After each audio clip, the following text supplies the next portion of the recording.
plus 9, Jésus a déclaré Acte 9, après du verset 1 à 9. J'ai envie de nous faire la lecture. Acte de l'apôtre, Acte 9, verset 1 à 9.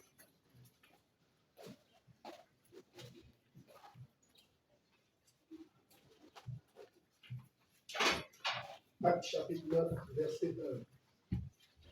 Cependant, Saul, respirant encore la menace et le meurtre contre les disciples du Seigneur, se rendit chez le souverain sacrificateur et lui demanda des lettres pour les synagogues de Damas, afin que s'il trouvait des partisans de la nouvelle doctrine, hommes ou femmes, il les amenât liés à Jérusalem. Comme il était en chemin et qu'il approchait de Damas, tout à coup une lumière venant du ciel resplendit autour de lui. Il tomba par terre. Il entendit une voix qui lui disait « Saul, Saul, pourquoi me persécutes-tu » Il répondit « Qui es-tu, Seigneur ?» Et le Seigneur dit « Je suis Jésus que tu persécutes. Il te serait dur de régimber contre les aiguillons. » Tremblant et saisi d'effroi, il dit « Seigneur, que veux-tu que je fasse ?» Et le Seigneur lui dit « Lève-toi, entre dans la ville, et on te dira ce que tu dois faire. » Les hommes qui l'accompagnaient demeuraient stupéfaits. Ils entendaient bien la voix, mais ils ne voyaient personne. Saul se releva de terre, et quoique ses yeux fussent ouverts, il ne voyait rien. On le prit par la main et on le conduisit à Damas. Il resta 3 jours sans voir, et il ne mangea rien ni ne but. Amen. Alléluia. Amen.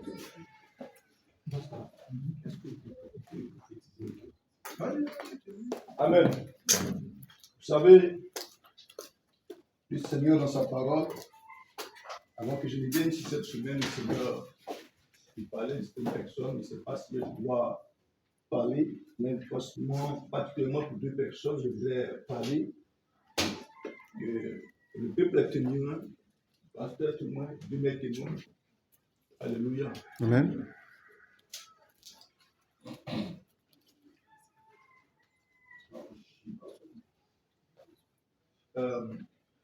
Comment, pasteur, ça va? Est-ce que ça va également? Vous avez eu des histoires. Vous avez eu des histoires.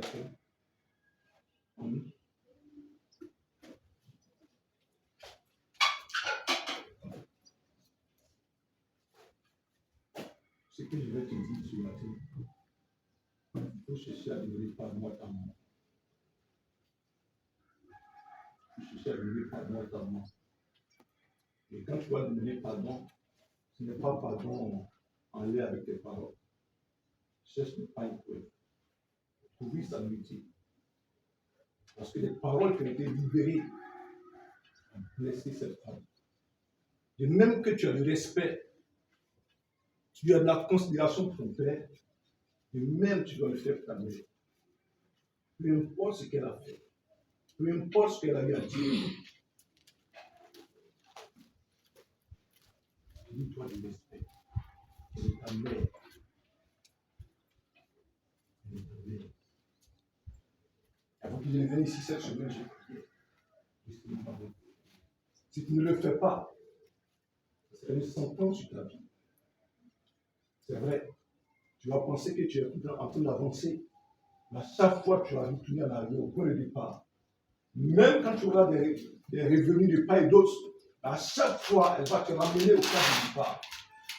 Si tu ne le fais pas maintenant, le Seigneur te l'appelle alors. Te l'appelle alors. Dès maintenant, vois comment tu vas régler ce problème. Quand demain tu es femme de pasteur, l'homme de Dieu peut être béni. Mais toi, tu peux être sous une maladie. Il faut régler ce problème. Le Seigneur te bénisse.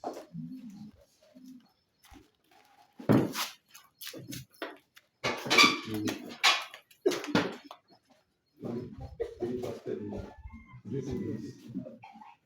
Donc, je vais te dire ce matin, ne te décourage pas. Tellement ce que tu voulais faire, tu n'as pas pu le faire pour plusieurs raisons. Parce que peut-être tu regardais cette chose-là, oui. rien n'est encore perdu. Pasteur, toutes les fois qu'il va vous demander la permission de sortir, soyez indulgents avec lui. Le Seigneur va te faire parcourir les nations. Il va te faire parcourir les nations. Une onction terrible, le revêtement, le manteau, la puissance de l'Éternel va t'envahir. Au point où peut-être là où tu as pensé pèse tout, c'est là que le Seigneur va encore t'inonder de ta puissance. Et là où tu n'as pas pu atteindre par le football, le Seigneur te fera atteindre ce niveau par, oui, sa prédication. Par les voyages, tu le feras. Tu connaîtras les pays. Et revêtement, le manteau te sera donné. Et cela viendra par le jeûne, la prière, la vie de consécration. Oui, un ministère sans pareil. C'est aussi connu dans cette nation. On parlera aussi de toi. C'est vrai, tu as commencé à le dire réveil. Mais je ne sais pas comment les secondes se fait. Mais le Seigneur te conduira. Lui, qui est Dieu, te conduira. Et pendant que je parle, oui, un revêtement de manteau, l'onction de Dieu vient sur toi. Et il va encore t'aiguiser. Il va encore t'aiguiser. Tu vas opérer à ciel ouvert. À ciel ouvert. Oui, la confirmation de ce que tu as reçu.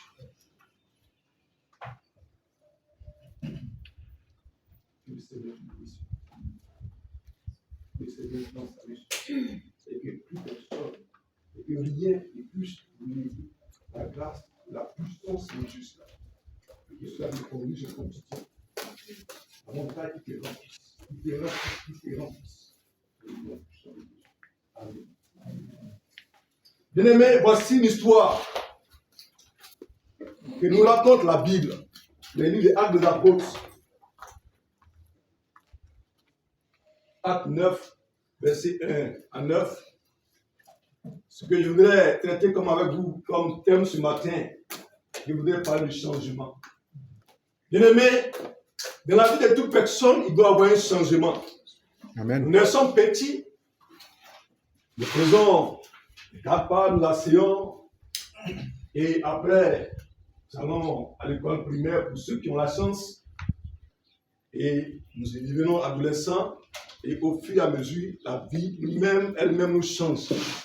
Aujourd'hui, nous sommes dimanche, il y a eu dimanche la semaine passée, mais nous ne sommes pas au même jour. Parce que la semaine passée, c'était le 3, aujourd'hui nous sommes le 10, j'ai dit n'importe quoi.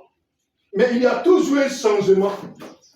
Il y a eu des années, oui, qui n'étaient pas la même personne. De même que nous venons aussi au Seigneur, nous devons aussi connaître un changement. Un changement qui ne coûte pas, ce n'est pas un changement. Le monde a santé, tout le monde change seul. Ceux qui ne veulent pas changer ne changent pas.